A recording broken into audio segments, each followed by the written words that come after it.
Parang nawala ito. Johnson yung mic. Nawala na rin yung boses ko. So, ganun. Lahat ng ito, kung makikita nyo mga kapatid,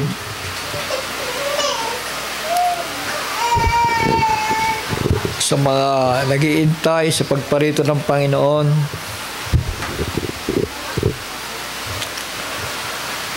ay alam natin na ang mga tao ay nag-iintay. Subalit, sa hindi magandang palad ay maraming may iwan.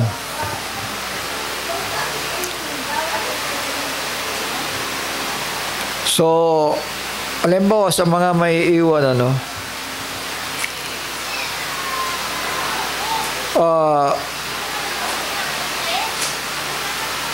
siyempre dadaanan sila ng tribulasyon, di ba? Pero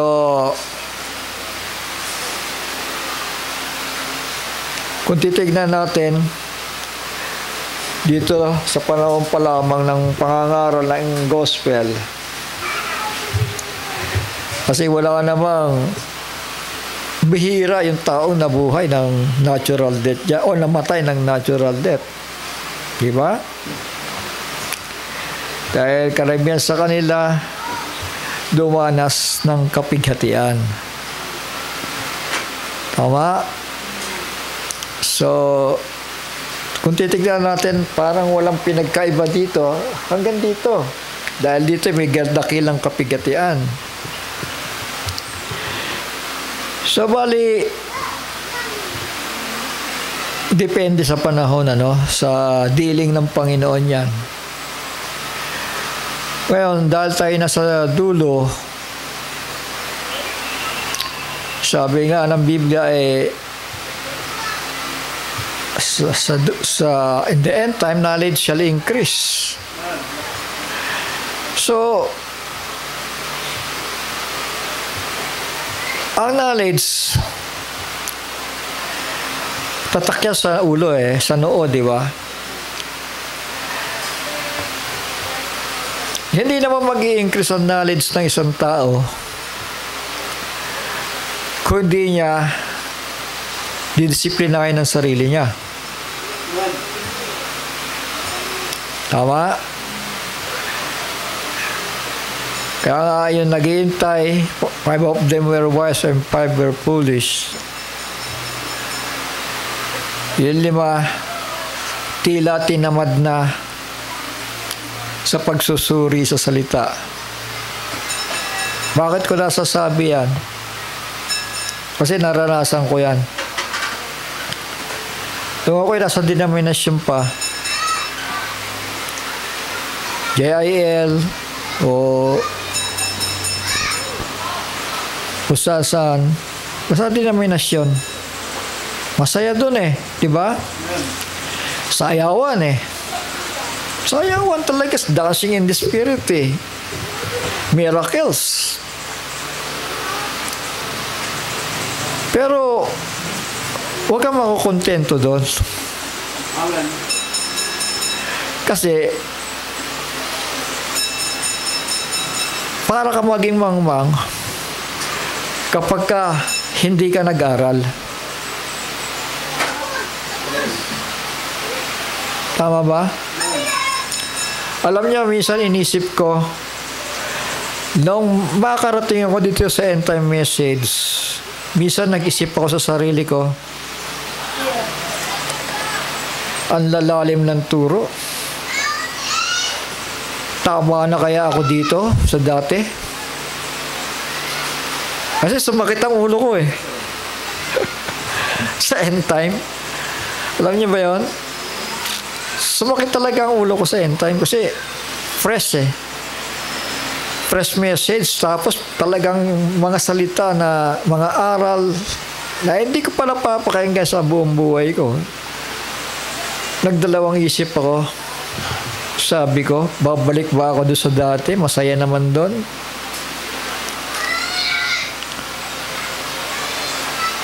o kailangan ko pang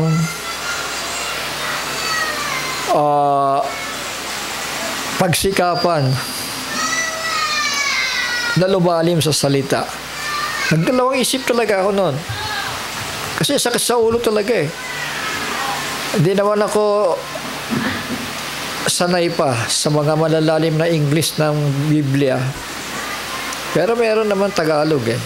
So, unti-unti. At hindi ko na malaya na nagkakaroon ako ng mga katanungan sa sarili ko. Pero naniniwala ako na ligtas na ako. Dahil naramdaman ko yung kilos ng Panginoon nung araw. Talaga mainit akong lumalakad at nagte-testify. So, ganun kasimple. Pero, habang dumarating ang panahon sa pag-iintay, yung kaisipan ko, mananatili na lamang ba ako sa ganon? Dahil okay na ako dun eh. Okay lang ako pang humakbang. So, sa nakita kong ganon, talagang sa unti-unti at paghahanap o pagtatanong sa Panginoon ay talagang ginabay ako dito sa end time. At hindi ko naramdaman na talagang yung mga unang kinagisnan ko ay talagang itinakwil ko dahil nakita ko yung lalim eh. Nakita ko yung liwanag eh. Kaya lang, talagang masakit sa ulo. Siguro naman nakikita nyo ako na halos hindi ako lumalabas ng kwarto.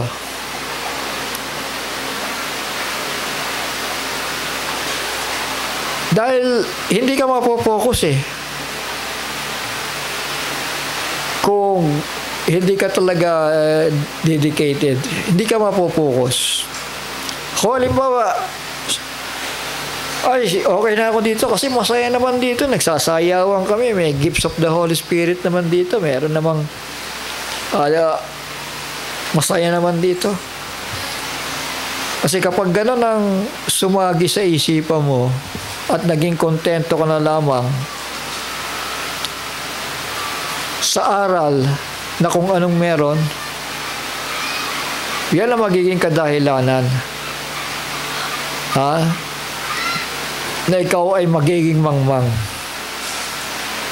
Alam niyo ba yon? Pero magiging kadahilanan para maging mangmang ang isang mananampalataya kapag hindi siya humakbang. Totoo yan. Nagdalawang isip ako nung araw kasi sakit sa ulo eh. Sabi ko, ano bang turo itong end time? Ang sakit sa ulo naman ito. Sumakit ang ulo ko talaga. Pero sabi ko nga sa inyo, yung unti-unting ganyan, unti-unti nagtatanong ako sa Panginoon, then nag-i-increase yung knowledge. Ibig sabihin, sa pagiging mangmang ko, walang kaalaman at gusto ko nang bumalik talaga sa denominasyon. Suko ako eh. Pero sa tulong talaga ng Panginoon, pinanindigan ko, sabi ko, wala akong choice kundi alamin ang liwanag. Bagaman, bago pa lamang ako dito, pero nakikita ko, iba yung turo. May talagang direct to the point yung bawat topic at may liwanag. Isipin mo, nanibago ako, pagpunta ko doon kay Pastor Villagonsa nung araw sa YMCA, siguro, nung dinatnan ko doon eh, wala pang 10 yung tao eh. Di ba? Wala pang 10 yung tao, tapos may cross pa doon sa taas. May nakapako doon sa taas. Sabi ko, teka muna, parang gusto ko nang umuwi ah. Bakit may cross sila? Kasi kung nagbase lang ako sa ganung bagay, mga kapatid, malabo, hindi ako makakakita ng mas maliwanag pa. Nagtiis ako, tinignan ko bakit kaya nga, baka may kadahilanan. So, ganun lagi ang sinasabi ko sa sarili ko, baka may kadahilanan. Eh, yung pala totoo na hindi naman pala kanila yung lugar na yon dahil umuupa lang sila doon. At hindi mo pwedeng alis-ilisin nyo kasi kwarto yun ng mga Katoliko eh, magagalit sila sa iyo. So sabi ko, doon naintindihan ko, sabi ko sa sarili ko, talagang ganong kalawak dapat tayo lalakad sa Panginoon. Ibig sabihin, lahat inuusisa, lahat pinag-aaralan, lahat binabalanse. Ngayon, kung nag-isip ako, napagod na ako, teka muna, doon na lang ako sa dati dahil masaya doon, nagsasayawan kami. May himala naman. Kung gano'n ang binasihan ko at hindi yung lalim ng pagkakaunawa sa salita ng Diyos, baka nandun pa rin tayo sa denominasyon. Amen. So kaya nagiging mangmang ang isang tao kapag hindi siya nagbukas ng kanyang kaisipan. Yes. So nag-decide ako, mag-aaral ako, Panginoon, tulungan mo ako. At yung tao na yon, yung pastor na yon, tinulungan talaga ako kasi eto nga, lahat ng babasahin dito, bigay niya to eh. Ganyan ka kapal, babasahin mo. Eh, hindi pa naman ako sanay magbasa. Kasi sabi ko nga sa inyo, hate reader ako eh. Pag nakakita ako ng letra, ayoko ng letra eh. Gusto ko picture lang, tititigan ko lang yung picture, matututo na ako sa picture. Alam mo, nang binigyan ako ng ganyan kakapal na babasahin, at dalawa yon. Bit-bit ko yung galing kami ng post office. Ito na nga yun, yung mga contender na to. Alam niyo, sumagi sa isip ko, kayamanan to. Ito yung natatagong kayamanan. Kasi kung hindi gano'n ang sumagi sa isip ko, kung ang sumagi ay tama na, pagod na ako dahil masaya naman sa denominasyon, babalik na lang ako doon. Pero hindi. Kailangan kong mag-effort. Amen. Kailangan buksan ko ang kaisipan ko, kailangan matuto ako. Isipin mo, nagsisimula pa lang ako. Nung bumisita ako, sabi ko, ang liwanag ng turo. Hindi ko na binitawan yun dahil alam ko, i-guide ako sa liwanag. Kaya, sabi ko, masakit nga sa ulo to, pero hindi ko titigilan to, sabi ko sa sarili ko. Binata pa ako noon. So, ang pagiging mangmang ay depende sa inyo. Amen. May mga attender dito, ayaw nila ng malalim. Tama na ito, pinagpapala naman kami dito eh. Yumayaman naman kami. Amen. Ayos naman na ang buhay namin eh. May mga ganon. Yung bang sinarhan ng pag-iisip, tama na. Alam niyo, mas mahirap yung nangangaral eh. Kasi nakikinig lang eh. Amen. Kasi kapag ikaw ay nakikinig lang, nagbabalanse ka lang eh. Tama ba yon? Mali ba yon? Tama? Diba? Pero yung nangangaral, yung totoo nangangaral hindi yan magbubuka ng bibig niya na alanganin siya. Kasi sabi nga ni Pablo kay Timothy, ingatan mo ang iyong turo, Timothy, sapagkat hindi lamang buhay mo ang ililigtas mo, maging ang buhay ng ibang tao. Or vice versa, no? Kasi hindi ko memorya, no? Amen. Sa pangangaral, lahat may pag-iingat. Yes. Sa pagpunta sa simbahan, may pag-iingat. Amen. Tama? Hindi yung pupunta ka sa simbahan, mananalangin ako para pagyamanin kami. Hindi ganun. Ang una mong iingatan, hindi yung kayamanan mo, yung buhay mo muna. Tama? Marami akong kakilala mga ngaral. Ako nagulat ako kasi umiba sila eh. Pero nung matuklasan ko ang katotohanan, sabi ko, ito ang totoo. Ito ang totoo. Paninindigan ko to. Mga kapatid, hanggang sa nag-iisa-isa na lang ako. Pinanghawakan ko yan. Yung mga bubasahin na yan. Sabi ko, hindi ko matanggihan eh. Anong gagawin ko? Hindi ko nga matanggihan eh. Yung sasabihin kong hanapan ko na mali para pag may mali, alis na ako, balik na lang ako sa dati. Kasi doon, sarap ng buhay ko doon, masaya doon. Pero wala akong makitang mali eh. Ibig sabihin lang, panindigan ang katotohanan. Pero ngayon, sa nakikita ko mga kapatid, ang dali mag-back out ng tao. Kapag ka may sa tingin niya may pagpapalang material, may salapi, may sasakyan, ang dali pagbabaguhin ng isip eh. Ha? Sakyan mo na lang. Yung mga ganun salita. Mga kapatid, para mo na rin binaliwala ang buhay mo. Para mo na rin sinayang ang buhay mo kapag ganyan ang katwiran mo. Di ba? Sakyan mo na lang. Huwag ka na lang kumibo. Naku, pagka ganyan, delikado. Napakakawawa ng pamilya mo kapag ka ganyan. Revelation 19 verse 7. Tingnan nyo ha. Tayo mga galak at tayo mga sayang mainam at siya ay ating liwalhatiin sapagkat dumating ang pagkakasal ng kordero at ang kanyang asawa ay nahahanda na. Sa pagkaka-English, and his wife had made herself ready. Naghanda siya eh, tama? Amen? Naghanda siya, nag-effort siya. Nagsaliksik siya, nagbasa siya.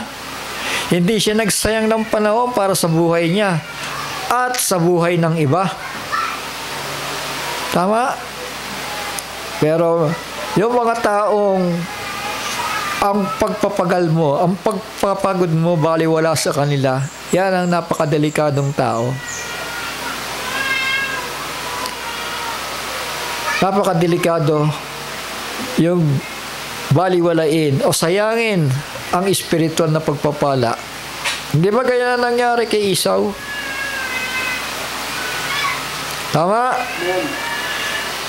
Na dahil sa lugaw ay ipinagpalit ang kanyang pagkapanganay. Tama? Sino ba ang mga panganay? Yung biniyayaan ng kapahayagan ng Panginoon, yung binigyan ng unawa. Tama? Pag binigyan ka ng unawa,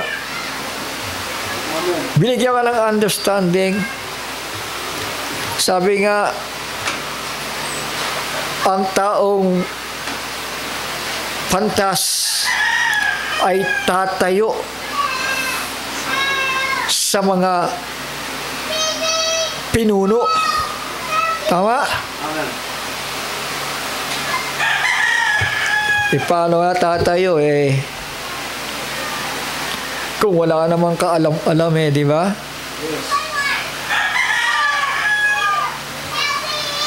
Maraming naglalaki ang kongregasyon eh. Amen. Pero, mga kapatid, pag revelasyon ang pinag-usapan, maraming allergic. Yung tao na dyan, allergic ako dyan. Bakit?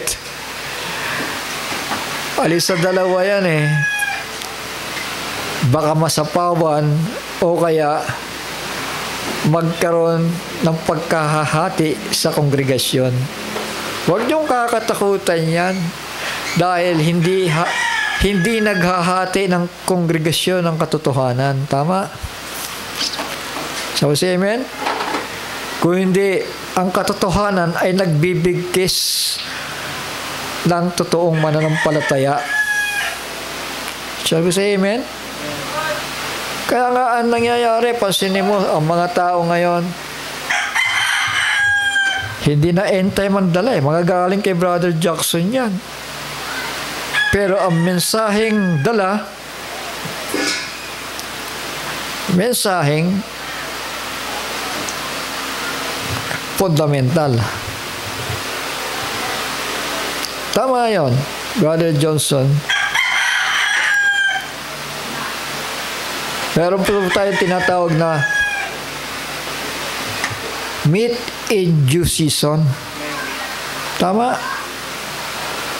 Ako, para sa akin, na dati akong tagapakinig, ayoko nung may nagtuturo sa akin na nagpaulit-ulit at tila kinasasawaan na, no?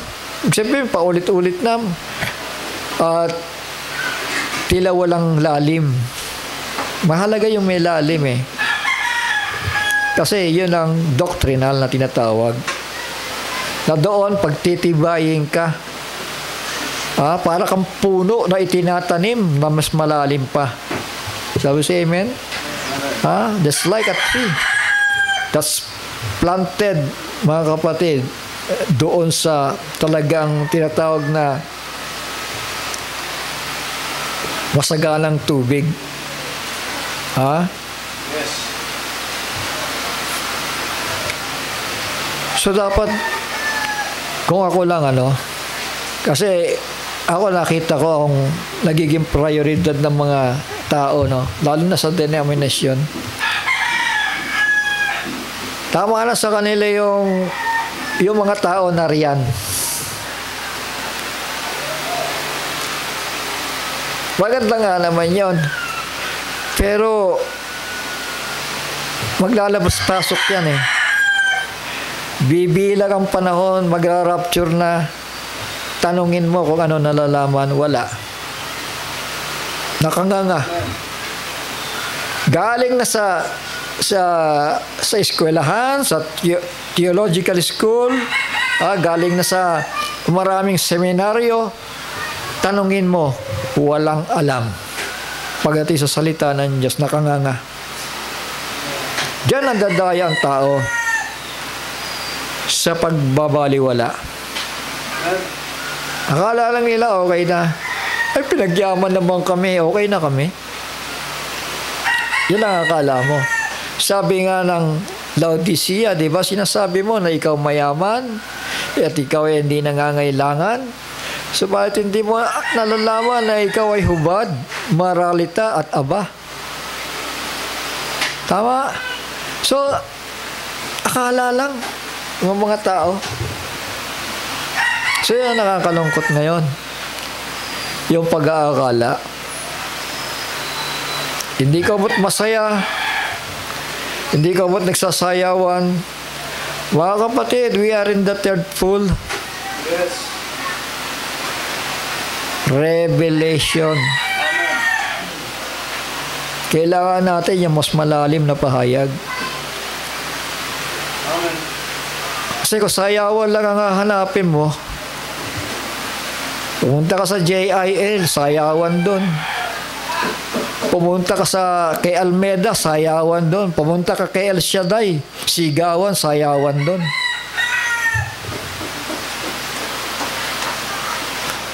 Dapat ang tao na may mista, hindi sa mga ganong bagay. Amen. Kundi dapat ang tao nagsasaya dahil sa pagkaing napapanahon. Amen. So, amen? Hindi ba sabi ng Panginoon, huwag kayong mag-ipon ng mana nang galing sa langit dahil bukas meron na namang panibagong mana na sariwa. Hindi ba? Eh, yung mga tao balik-balik. Di bale, nandyan naman yung kongregasyon Pagtatights na yan mamaya, hindi ganon. Kung after test ka, pwede, maganda yan. Kung after test ka, sa mga tao ay may pirmi mo. Tama? Pero sa katotohanan, dapat after the truth ka. Kahit mawala yan, dahil hindi para sa kanya yan. Tama? Huwag kang manghinayang kung mawala ang tao. Hindi para sa kanya di ba? Paano naman yung kaluluwa ng iba? Tama? Sabi nga hindi tayo manatili sa pagkaing gatas.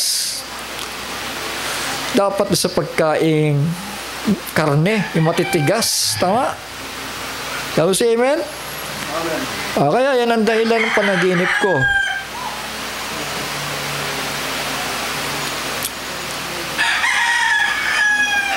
Tama yan. Merong mga ministers para sa mga foolish virgins. Yan ang pinakita sa akin ng Panginoon. So, hindi natin sila mapipilit. Dahil sabi nga ng binasa natin kanina, let us be glad and rejoice and give honor to Him, for the marriage of the Lamb is come. Yun ang pinaghahandaan natin Tama. Amen? And His wife had made herself ready. Kaya kung mag-expect ka na malaking gawain at gagastos ka ng napakalaking halaga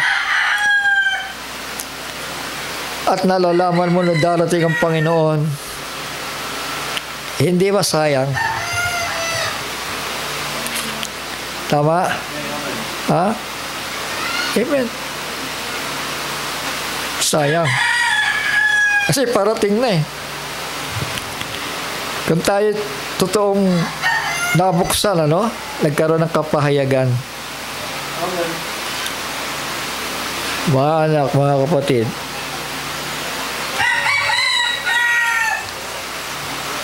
tignan natin yung mga bagay na makalangit. Yun ang papahalagaan natin. Tama po? Ha? Kung dumadanas tayo,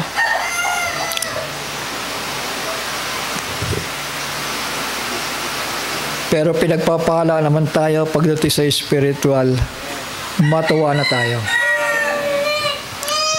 Tama? Ha? Matuwa na tayo doon. Dahil, ibig sabihin niya, inihahanda ka ng Panginoon sa kanyang pagparito. We are in the perfection. Tama? Yes. Papunta tayo sa perfection. Hindi yung bigay ka ng ganyan, bigay ka ng ganito. Tama na yan. Total, masaya naman kayo. Miski ang Pentecostal, mga kapatid, na maging ang 9 gifts of the Spirit ay kumikilos ang Panginoon. Maski sa denomination, sa mga fundamental churches, mga kapatid, kumikilos talaga ang Panginoon dyan. Pero pagdating sa food in due season, yun ang naging problema. Yes. Naging sapat na sila. At kapag kaganyan, naging sapat ka, kagaya ng kinikwento ko sa inyo kanina, kung naging sapat ako sa denominasyon, baka nagpaikot-ikot tayo sa John 3:16. Maintindihan nyo ibig ko sabihin? Yes. Kailangan nating saliksikin ang salita. Dahil sa pagsasaliksik natin sa salita, diyan ka magiging wise. Tama? Yes. Hindi ka magiging wise sa revival, yung pagkilos, mga kapatid.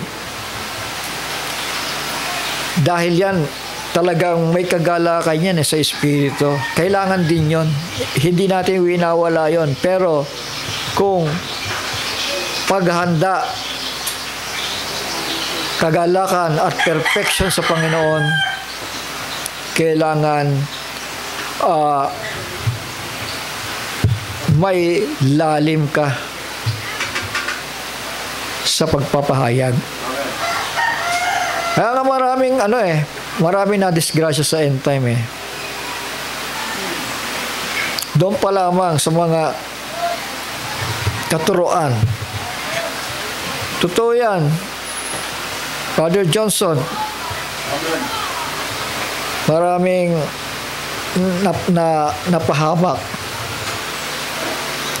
Dito pa lamang sa turo ni Brother Branham. Ano?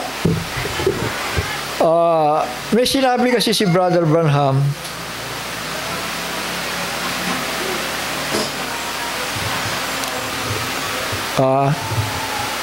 ikinukumpara niya ang Panginoon Diyos.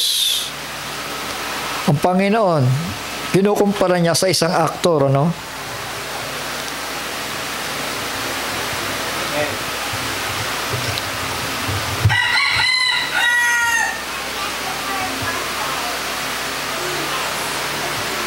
Sabi niya dito, no?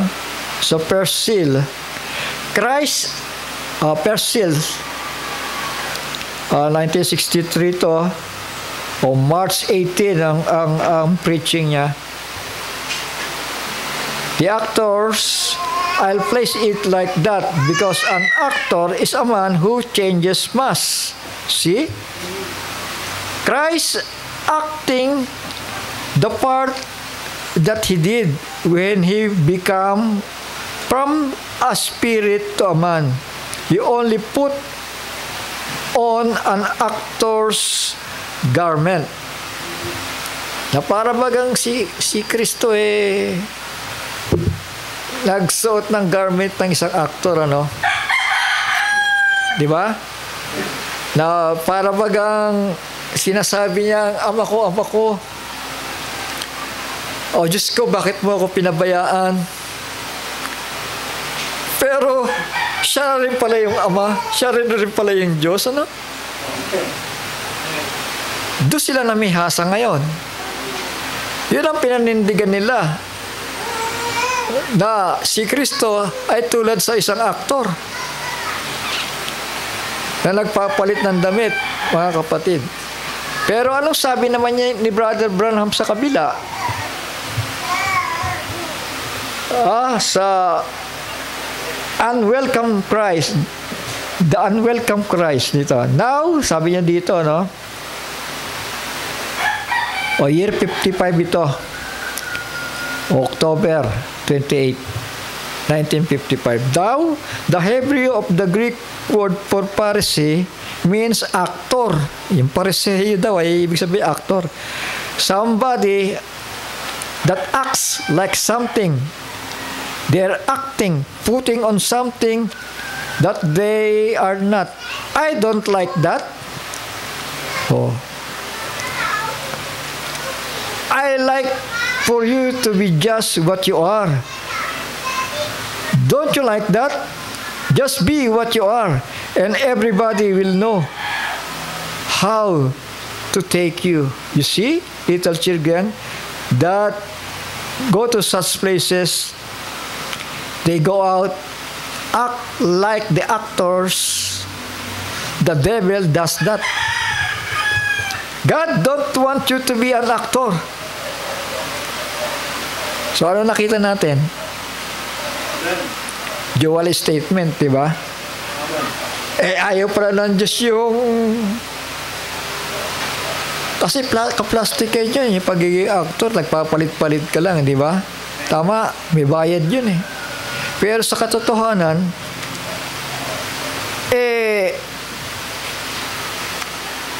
yun ang katotohanan eh. Tama. Kaya, yung pagkakasabi ni Christ, Diyos ko, bakit mo ako pinabayaan? Hindi siya aktor nun. Tama. Kundi yun ang realidad. Tama. Shall we say amen? Kaya karamihan sa end time ngayon, mga kapatid, ang thinking nila, si Kristo ay umaarti lang nung sabihin niyang, Ama, Diyos ko, bakit mo ako pinabayaan? So, amen? Amen. So, isang malaking problema yan na itanim sa kaisipan ng mga tao, lalo na dito po sa end time. Kaya nga, kapag isang tao, sabi ko nga, ulitin ko, kapag ang isang tao, hindi niya sinikap para maging pantasya. Ay, hindi, sapat na ako dito kasi masaya naman dito, nagsasayawa kami dito. Punong-puno kami ng pagpapala. Yan ngayon ang malahinigang espiritu. Alam niyo ba yan? Ha? Malahining nga. Pupunta lang sa simbahan kapag kami kailangan. Kapatid. Pero pagdating sa salita ng Diyos, ayaw ko dyan. Masakit na ang ulo ko dyan. Bakit ko nasasabi to? Karanasan ko eh. Pag ayaw mo sumakit ang ulo mo, malamang yan, kasama ka sa mga mangmang dalaga. At napaka nakakatakot nun. Naintindihan natin? Ha? Amen. Kung inisip ko mga kapatid, tama na yung end time na yan eh. Isipin mo, binigyan ako ng mabasahin, gano'ng kakapal eh. Bit-bit ko 2. Ito ba ang end time? Mahina pa naman ako magbasa. Tama na Lord, magpapahinga na lang ako. Balik na lang ako kay Eddie Villanueva. So say amen? Pero hindi eh. Talagang para sa akin eh. May tinatanong ako lagi sa Panginoon eh. Tinatanong ko lagi ang Panginoon. Tinatanong ko. At habang nagbabasa ako ng contender,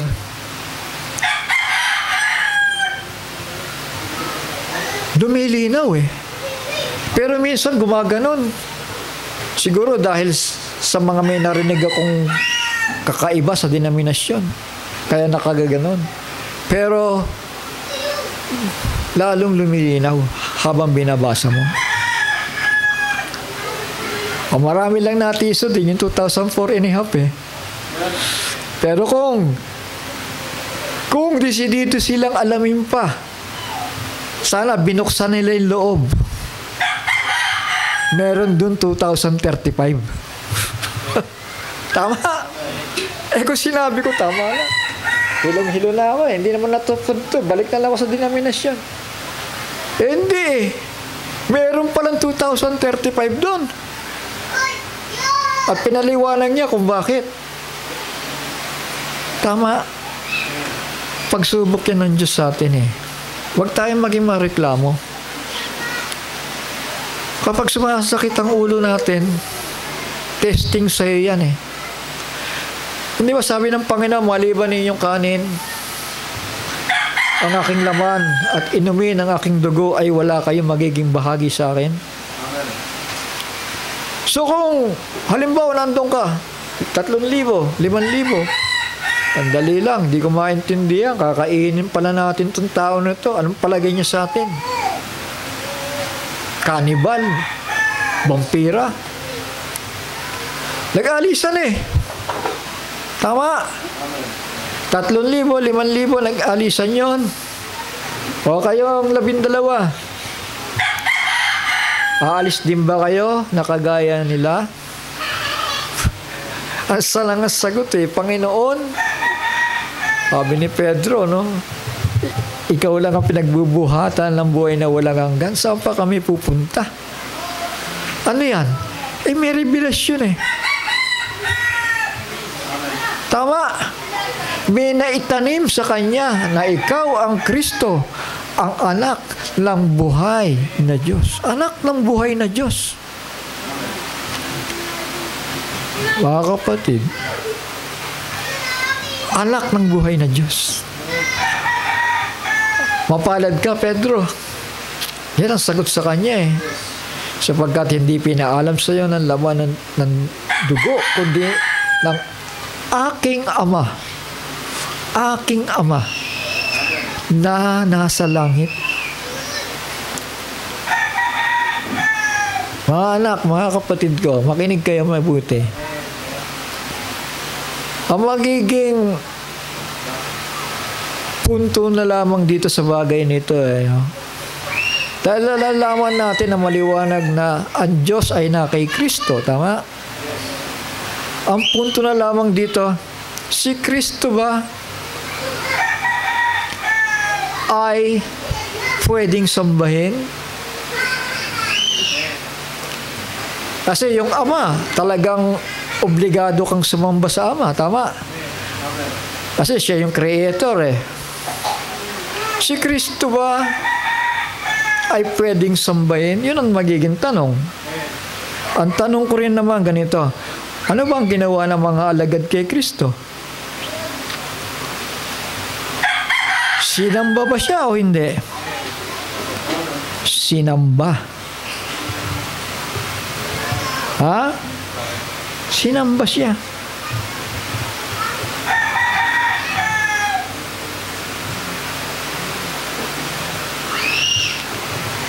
Matthew chapter 14 verse 33.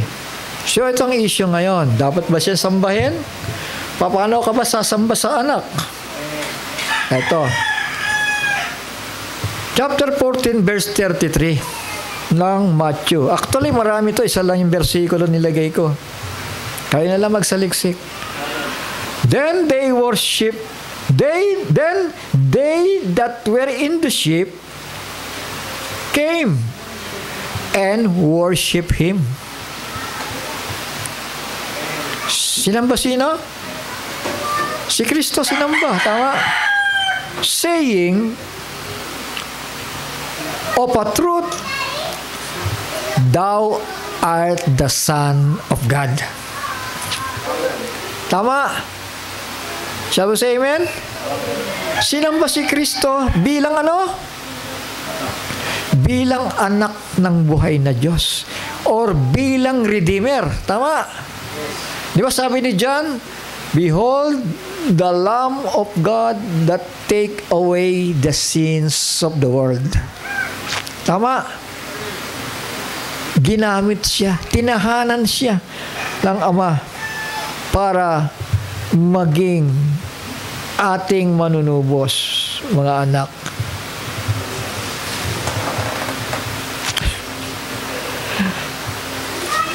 Ang nangyari nawala yung kaluwalhatian ng anak Tama? John 17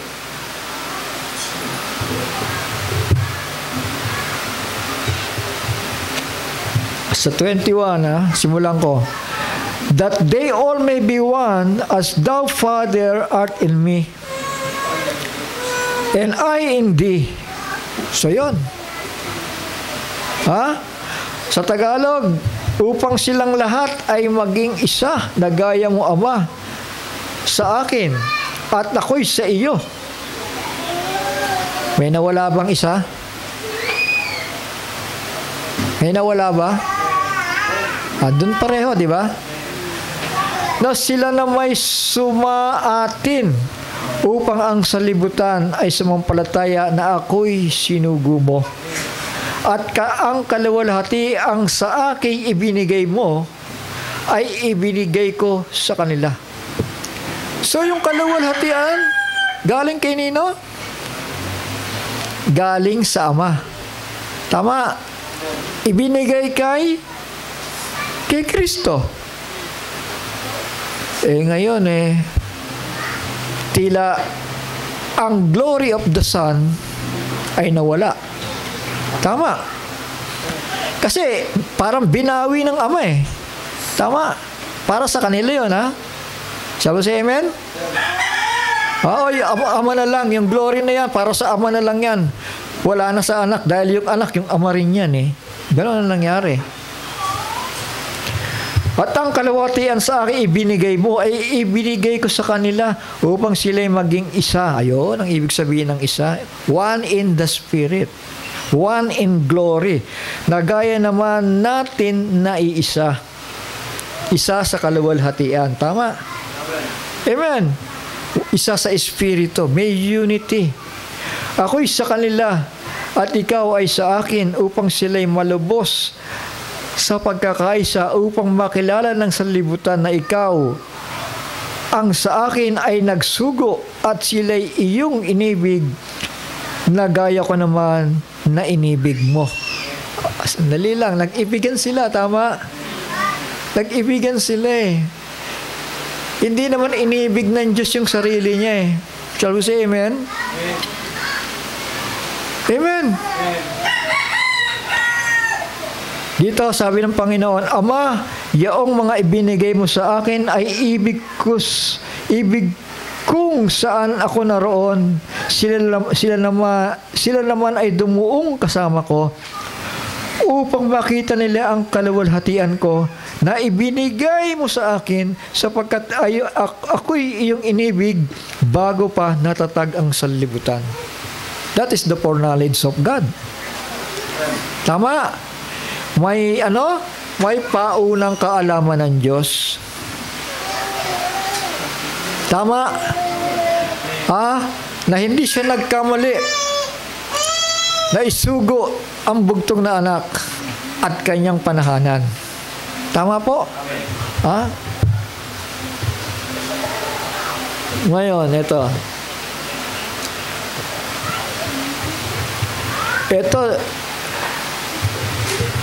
Dapat ang written, yan ang babasihan ng totoong revelasyon. The written word. Revelation, sa John muna, John chapter 20 verse 17. Jesus said unto her, touch me not, for I am not yet ascended to my Father. May tatay ba siya? But go to my brethren and say unto them, I ascend unto my Father and your Father, and to my God and your God. May Father ba si Jesus? May Diyos ba siya? Meron eh. Ayon kay Juan yan. At si Juan din ang sumulat sa Book of Revelation, chapter 3, verse 12. Tingnan nyo Ang magtagumpay ay gagawin kong haligi sa templo ng aking Diyos. Sino nangungusap dito? Si Kristo. At hindi na siya lalabas pa doon at isusulat ko sa kanya ang pangalan ng aking Ama. May pangalan yung Ama, isusulat nga eh. Di ba?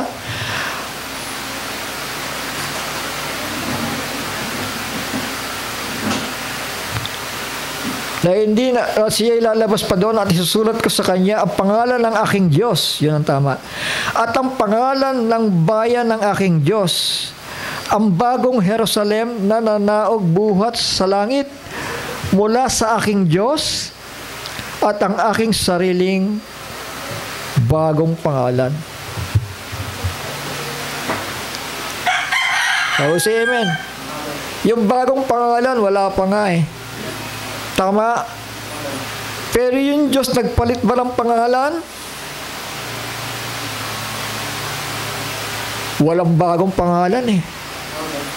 Tama? Shall we say amen? Si Kristo lang yung may bagong pangalan. Mga kapatid, mga anak. Revelation chapter 4. Dito, makikita natin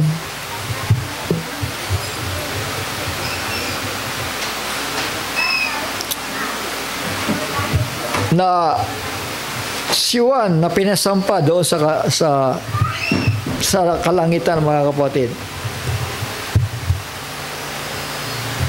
Paiksiin ko lang kasi may ibang message ako, bagamat ito ay para sa kapakanan lang nung nakasaksi ng mga bagay na ito, no? Nasadya kaguluhan, ano? Dahil ayokong manaigang, ang confusion, eh. Verse 1, After this I looked, and behold, a door was opened in heaven, and the first voice which I heard was as it were of a trumpet talking with me, which said, Come up hither, and I will show thee things which must be hereafter. And immediately I was in the Spirit, and behold, a throne was set in heaven, and one sat on the throne. May trono sa langit. Sino yung nakauluklok nung nakita niya sa kanyang vision? Walang iba kung hindi ang ating Panginoon Diyos. Tignan nyo, ha. Revelation chapter 19 verse 4. Pakinggan nyo at italanin nyo, mga anak, para di na tayo nagpapaulit-ulit dito. Dahil gusto ko lang ingatan kayo.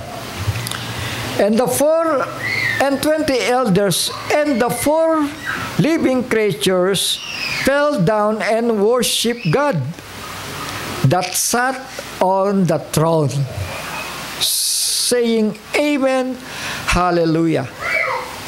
Yung 4 living creatures, may revelation ba sila? Sino yung kanilang sinasambat pinupuri? Siya. Tama. Siya yung nakaluklok sa luklukan. Tama.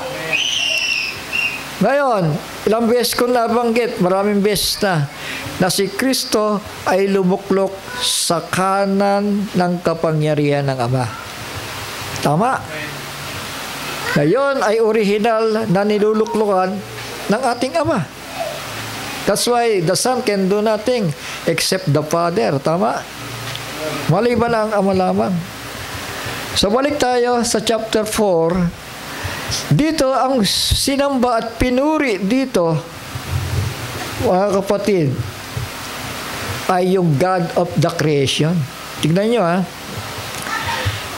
The 4 elders, sa chapter 4 verse 10 to 11, the 4 and the 20 elders fall down before him that sat on the throne. Sino yung nakaluklok sa trono? Sagot lang kayo.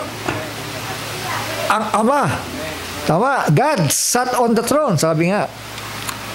And worship Him that liveth forever and ever, and cast their crowns before the throne, saying, Thou art worthy, O Yah. Sa King James ay Lord, pero sa original ay Yah. Thou art worthy, O Yah, to receive glory, honor, and power, for Thou hast created all things. Napakinggan ba ninyo? Ano ang kadahilanan? Bakit siya sinamba? Bakit siya pinuri? Dahil sa creation. Sino yun? Walang iba kung hindi ang ating Panginoon Diyos. Tama? Sabi sa amen. Nag-create siya eh. Nag-create siya at dumami ang tao, mga kapatid, sa ibabaw ng lupa. Kaya sa pamamagitan nun ay niluwalhati siya. Tama? Ha? Ngayon, sabi dito, For Thou hast created all things, and for Thy pleasure they are and were created. But the problem is the fall of man. Shall we say amen? Kaya pagdating dito sa chapter 5, mga kapatid, may nangangailangang tumubos. Tama. Kailangan ng banal na dugo upang ipantubos sa dugo ang lahi ng tao para sila maibalik sa Panginoon. Shall we say amen? Chapter 5, verse 1, And I saw in the right hand of him that sat on the throne a book written within, and on the backside sealed with the 7 seals. Sino to? Siya pa rin. Tama? Ang Panginoon Diyos. Tama? And I saw a strong angel proclaiming with a loud voice, "Who is worthy to open the book and to loose the seals thereof?" Yun ang tanong ngayon. Sino ang worthy upang kumuha ng aklat na yan, ng katubusan, at maglahad ng kapahayagan nito? Ang sagot ay sa verse 3, "And no man in heaven, nor in earth, neither under the earth, was able to open the book, neither to look thereon." Walang worthy sila nakikita. Shall we say amen? Bagamat mayroon na may hawak-hawak doon. Sino may hawak doon? Ang ating Panginoon Diyos. Nasa kamay niya yon. Tama? "And I wept much because no man was found worthy to open and to read the book, neither to look thereon." So walang worthy na nakita. Kaya itong si Juan ay napaiyak. Mga kapatid, walang magbubukas ng aklat ng katubusan at upang maglahad, magpahayag ng mga bagay na darating. Wala. So say amen? "And one of the elders said unto me, Weep not, behold, the Lion of the tribe of Judah, the root of David, hath prevailed to open the book and to loose the 7 seals thereof." So eto na. Huwag kang umiyak, Juan. Sapagkat narito ang leon ng tribo ni Juda, ang ugat ni David, na nagtagumpay upang magbukas ng aklat at alisin ang mga selyo nito. "And I beheld, and lo, in the midst of the throne and of the 4 living creatures, and in the midst of the elders, stood a lamb as it had been slain, having 7 horns, 7 eyes, which are the 7 spirits of God sent forth into all the earth." Ayan. Yung nakita ni Juan, ayan ang ibig sabihin, yung nakikita niya as a preview, kabuuan, tama? Ng church ages. Pero yun ay on the process, tama? So, say amen? Hindi naman sabay-sabay, magaganap yan eh. Isa-isa yan, tama? Dahil nandun pa yung 7 spirits of God, tama? Na nakita ni Juan. Ibig sabihin, yung 7 spirits na yun, nakikilos dito, then after nyan, lilipat dito. Tama? Then lilipat dito, lilipat dito, lilipat dito, lilipat dito. Then we are in the end time. Tama? Ibig sabihin, yung nakikita niya na yun ay pawang vision pa lamang at preview patungkol sa mga kaganapan sa church ages. Tama. There are 7 spirits. Ibig sabihin, on the process, itong Revelation chapter 5. At nandoon na siya. Sumampa doon, mga kapatid, na kinuha yung aklat o yung kapahayagan sa Ama. Tama? Shall we say amen? Ha? Sumampa na siya. Ito, sa verse 7, "And he came and took the book out of the right hand of him that sat upon the throne." Ayun. Amen? "And when he had taken the book, the 4 living creatures and the 24 elders fell down before the Lamb, having every one of them harps." Tandaan nyo, yung nagsasalita at sumulat nito, nakita niya yung sarili niya doon. Tama? Na ibig sabihin, hindi yan actual na kaganapan. But this is just a vision. Ano? O yung pinapakita kung ano ang kaganapan at magaganap dito sa church ages. Tama? Preview of the church ages. Kaya nga dito natin makikita kung si Kristo, yung tanong ko kanina, si Kristo ba dapat sambahin? O yung Ama lamang ang dapat sambahin? Dito natin makukuha yung sagot. Tama? Dahil ipipreview natin yung kaganapan sa church ages na kagaya ni Juan. Kasi nakita niya eh. Umakyat siya sa kalangitan. Tama. Ipinakita sa kanya kung ano nangyayari. Para hindi tayo malihis. Tama. Baka mamaya, matulad tayo sa iglesia ni Manalo. Kasi si iglesia ni Manalo, tao lamang. Ano sabi ni Pablo? God was in Christ. Na kay Kristo na sa loob nga eh. Nananahan eh. Reconciling the world. Ha? Shall we say amen? Reconciling the world back to Him. Ibinabalik tayo. Ang Diyos ay na kay Kristo nananahan. Kaya hindi mo pwede sabihin, tao lamang yan. Hindi nga Emmanuel yan eh. Kaya alam, huwag mo sabihin, siya rin yung Ama. Tama. Ibig sabihin, mayroong anak at mayroong Ama. Shall we say amen? Kaya nga sabi ni Kristo, gumagawa ang Ama at gumagawa rin naman ako. Naintindihan natin? So, ito yung nire-repress ko lang sa inyo, mga anak, mga kapatid. Kasi ayaw kong may makukumpuse sa inyo. Maliban doon sa mga magbabaliwala. Dahil wala sila maiintindihan eh, yung magbabaliwala. Parang ganito lang yan eh. Kung yung mga tao na yan, tumanda na nga sa end time yan eh, nalalaglag pa eh. Nakuha niya ba yung sabihin? Kung yung tumanda na sa mensahe, nahuhulog pa, gala pa kaya yung nagbabaliwala. Tama? When taking the book, the four living creature and the 420 elders fell down before the Lamb. Nagpatira pa sa kanya. Tama? Ibig sabihin, sinamba siya. Tama? Ngayon, yung binasa natin, maraming beses yan. Sinamba siya bilang anak. Tama? Kasi ang pagsamba sa Diyos by revelation yan eh. Hindi yan basta sasamba ka sa Kanya, sasamba lang pala eh. Kailangan may revelasyon ka. Sabi, worship God in spirit and in truth. Hindi ka pwede sumamba sa Kanya na in spirit lang. Kailangan may truth ka. Tama po.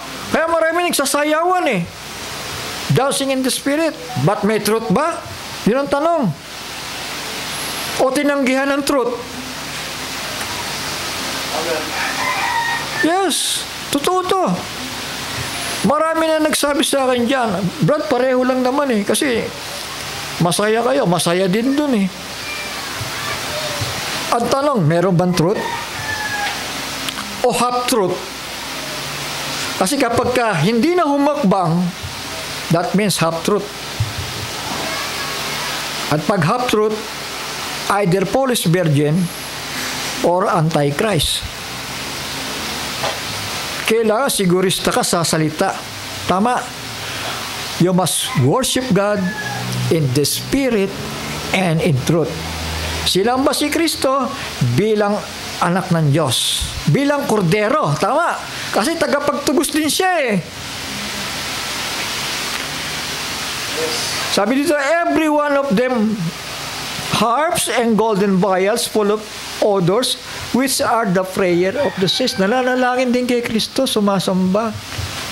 Kaya lang bilang tagapamagitan, sinasamba siya.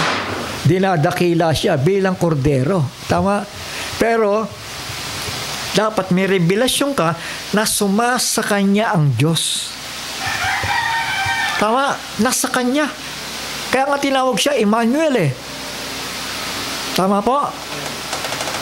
Yung isa, salita ng salita na kailangan tignan natin yung two sides of the coin. Ang problema yung one side lang ang tinignan eh. Tama. Tignan mo yung Ama, tignan mo rin sa kabila, nandun din yung anak. Tama. Sinasamba ba? Wala namang problema kung sambahin mo si Kristo bilang anak ng Diyos kasi nandoon yung Ama nakatira sa Kanya eh. Tama. Emmanuel nga ang tawag sa Kanya eh. Ang mabigat lang, kapag tinanggal mo na yung anak, hindi mo na sinali. Kasi yung anak, siya na rin yung Ama.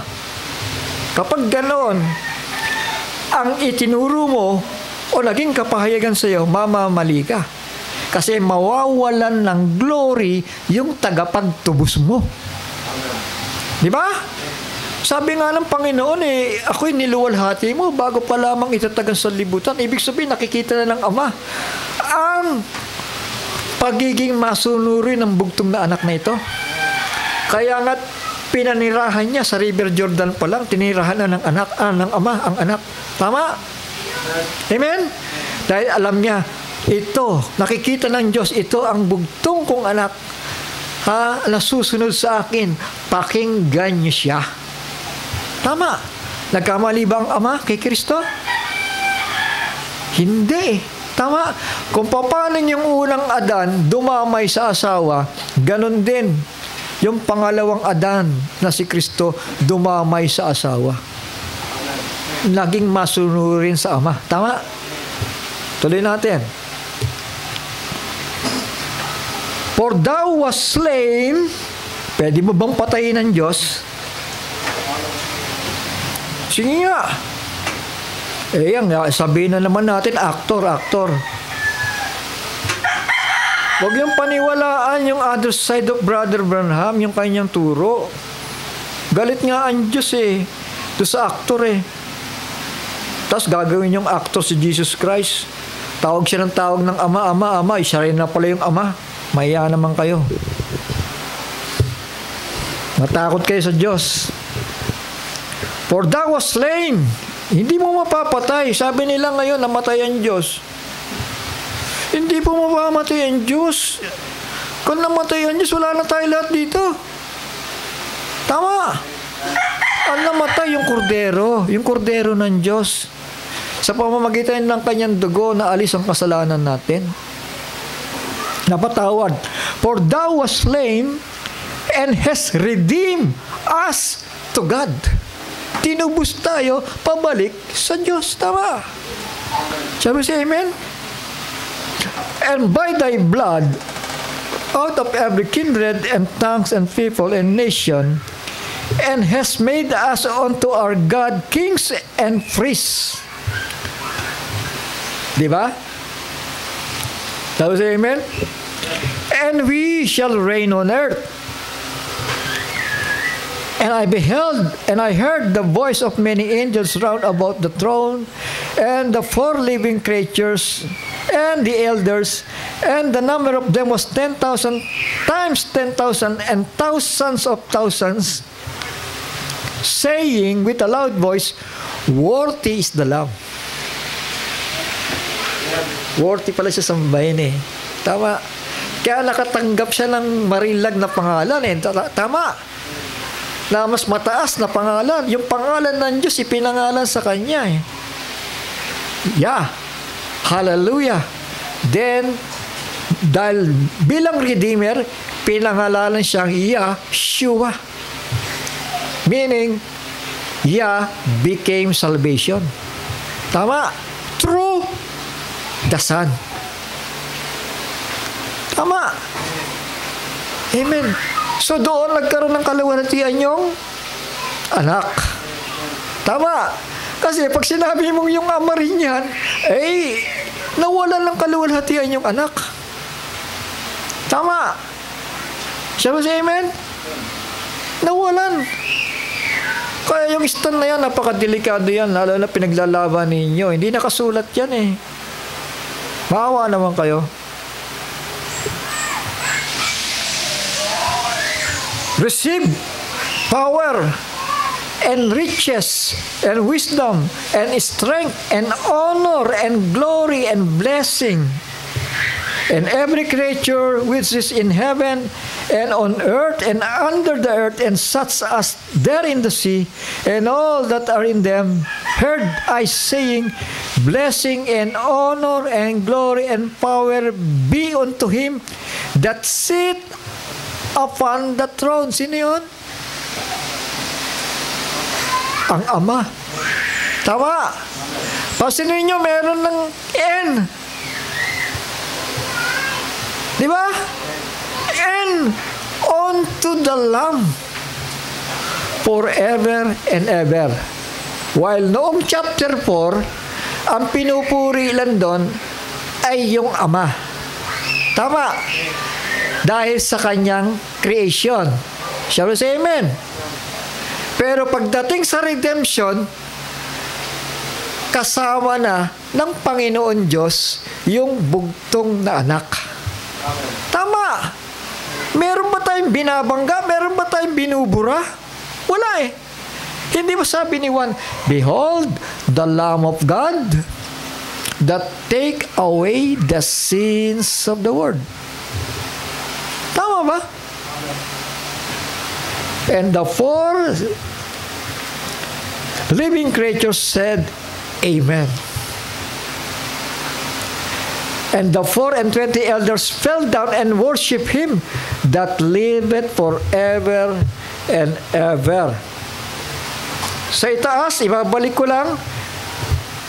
Sabi dito, saying, blessing and honor and glory and power be unto him that sit upon the throne, that is God, and unto the Lamb forever and ever.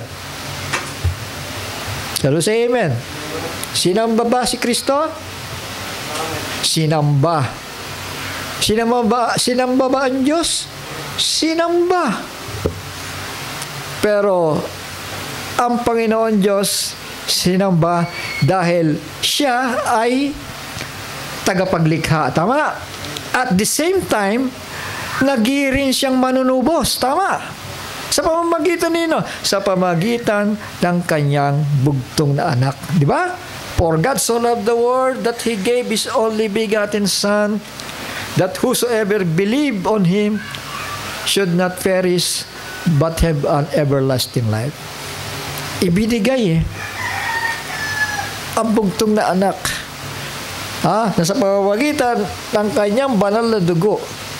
Yung dugo natin na nabahira ng kasalanan, yun ang tinubos. Hindi mo pwedeng ipantubos ang Diyos. Napakamahal ng Diyos eh. Dapat, kung ang creation ang tutubusin, dapat creation din ang pantubos. Naintindihan natin? Kaya nga, ang ibinigay ang bugtong na anak. Tama. Nasa pamamagitan ng kanyang banal na dugo ay mapatawad tayo. Without the shedding of the blood, there is no remission of sins. Kundi yung aklat na yon, patuloy lamang hahawakan ng Ama yon. Di ba? Tama? Walang dugo eh. Kailangan may dugo ka para maging worthy ka. Tama? May dugo. May tagapagligtas. Ipinagkatiwala ngayon sa Kanya. Tama? Anak, hawakan mo.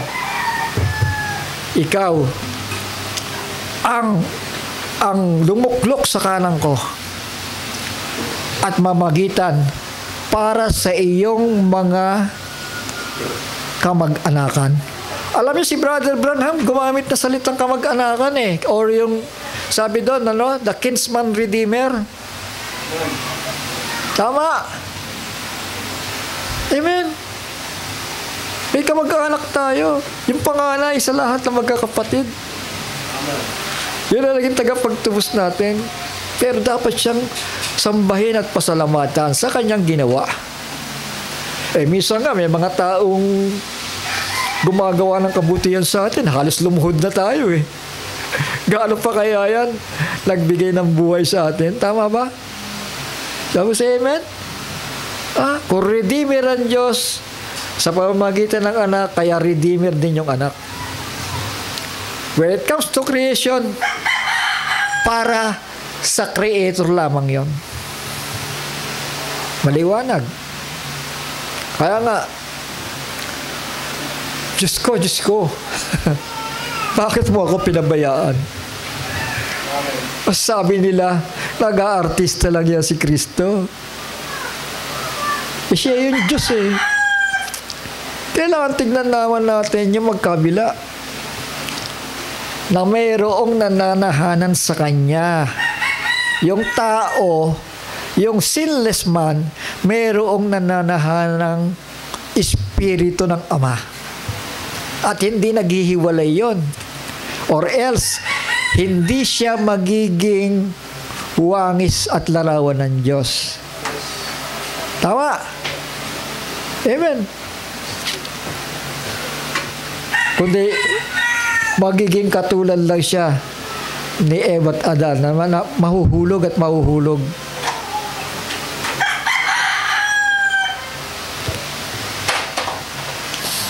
Pag sinabing wangis at larawan, the same. Kung ano meron ng Diyos, kasi Kristo, huwag kayong magtataka, huwag kayong magdududa, na kapag sinabi niyang, I am the way, I am the truth, I am the life, I am the Alpha and the Omega, I am the door. Kasi lahat ng katangian ng Ama nasa Kanya eh. Kaya lang may kapahintulutan lang Ama kung ano ang ipapahintulot niya na ministeryo para sa bugtong na anak. Tama? Kasi yung paghahari, hindi naman dumating agad yung paghahari. Kailangan munang malagumpay siya sa katubusan. Tama? So pinahintulot muna ng Ama yung kapangyarihan niya sa bugtong na anak para tubusin tayo sa kasalanan. Tama po. Ngayon, lumuklok siya sa kanan ng Ama. At mayroon siyang autoridad para magbigay ng buhay sapagkat ipinagkatiwala sa Kanya ng Ama ang lahat ng bagay.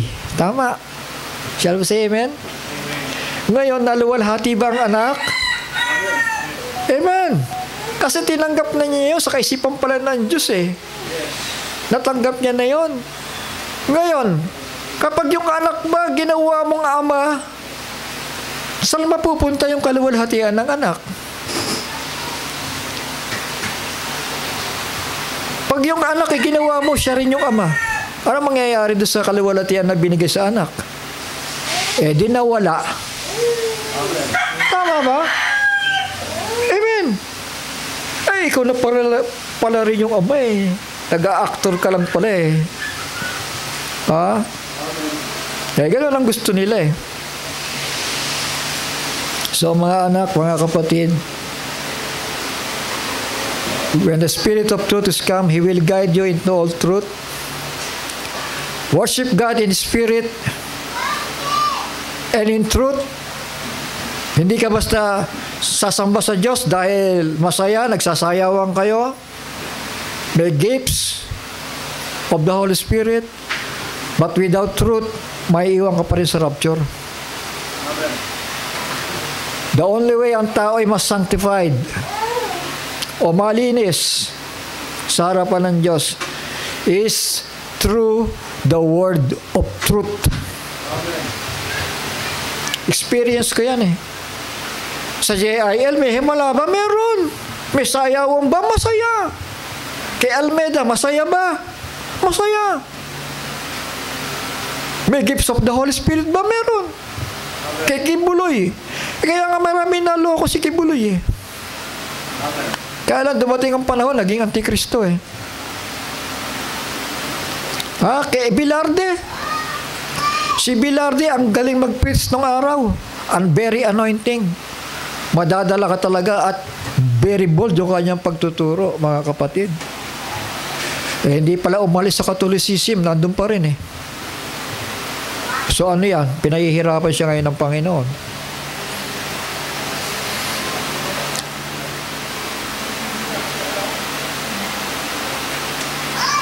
Ganon din sa Fort Watts. Pentecostalism. Mabuti pa yung bagong sibol na galing doon sa mga denominasyon na yon. May pag-asa pa na baka maging mapasama sa bride. Pero yung mga nakaalam ng katotohanan, lalo na dito sa end time, matapos makaalam ng katotohanan at pagkatapos ay nilalabanan, yan ang napakadelikado. Yan ang napakadelikado. Mga anak, mga kapatid. miski si Pablo, doble ingat Timothy sa iyong mga aral at turo, sapagkat hindi lamang buhay mo, hindi lamang buhay ng iba ang ililigtas mo, kundi pati sarili mo ng buhay. Kaya nga mga kapatid, ganyan kakapal yung ano. Hindi ako marunong magbasa nung araw na yan na-convert ako sa ano. Sa time, hindi ako marunong magbasa. Aminado ko kasi hanggang picture lang ako Aminado naman ako dyan Pero nung binigyan ako ng ganong karami, may dictionary naman may English-Tagalog naman na Bible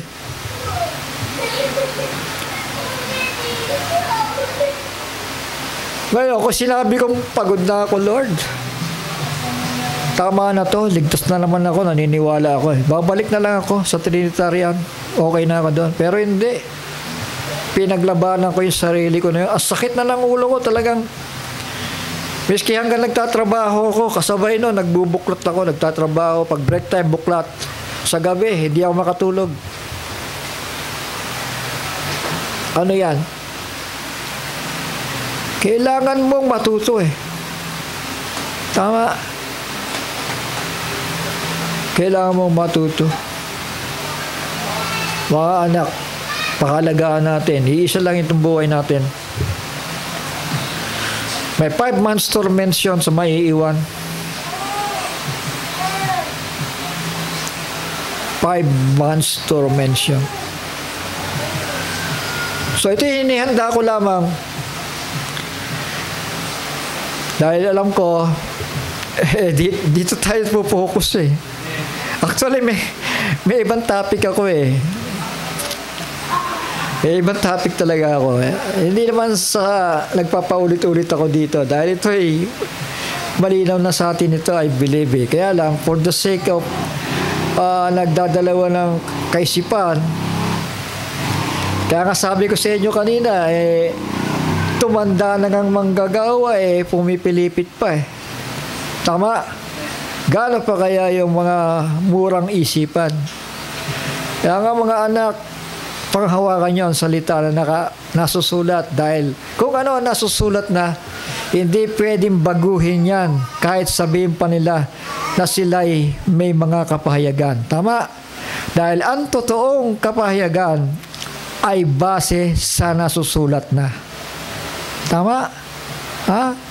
Base sa kasulatan ang totoong kapahayagan. Praise the Lord. Hindi na ako magtutuloy siguro sa susunod na lamang dahil nandyan lang naman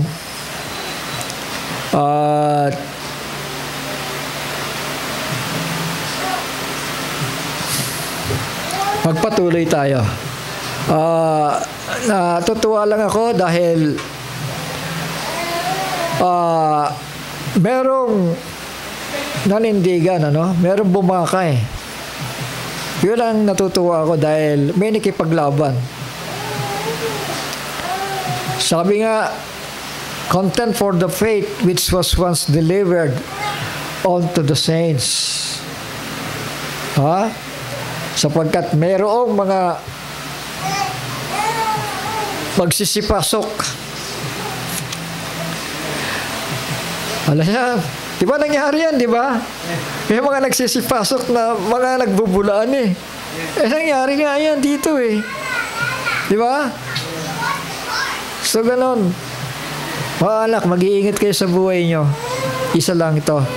At maghanda tayo sa pangakong rapture. Sabi sa amen? At magsaya. Sabi nga, magsaya. Give honor to Him.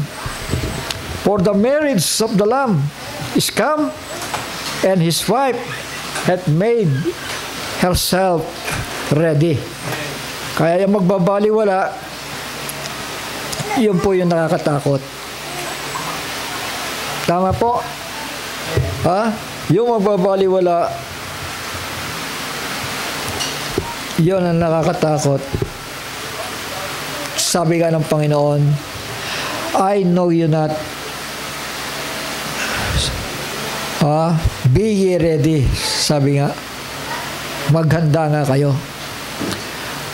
For you know not the days in the hour wherein the Son of Man will come. So, say amen?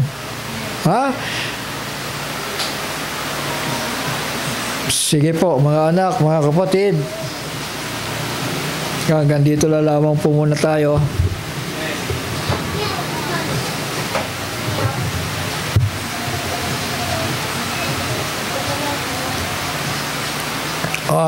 Tayo manalangin sandali.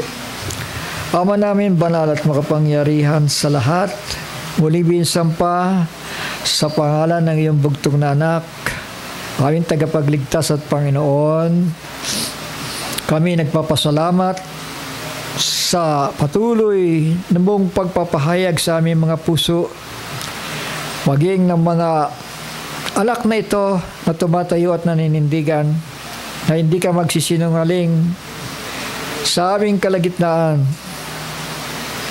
Na bagamat maraming nag-akala na maging ikaw ay siya rin ang Ama. Subalit kami naniniwala sa iyong mga sinabi, sa iyong mga salita, na ikaw, Panginoon, ay lumuklok sa kanan ng kapangyarihan ng Ama. At bilang tagapamagitan, bilang aming abogado na ipinaglalaban ng aming buhay, Panginoon, nagpapasalamat kami sa iyong banal na dugo na inialay mo alang-alang sa aming mga buhay. Pinupuri ka namin, pinapasalamatan, karapat-dapat ka na tumanggap ng kaluwalhatian buhat sa Ama na aming tagapaglikha, ating tagapaglikha. Kaya salamat, Amang Banal, sa lahat ng ito, sa pangalan ng iyong bugtong na anak na si Yahushua HaMashiach. Salamat po. Amen at amen. So, say amen. Palakpakan po natin ang Panginoon. Awit tayo.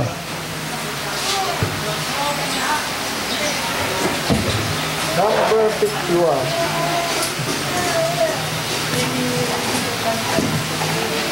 Kanta rin si Eli. Kaya lang, mamaya lang, ubus na yung daliri.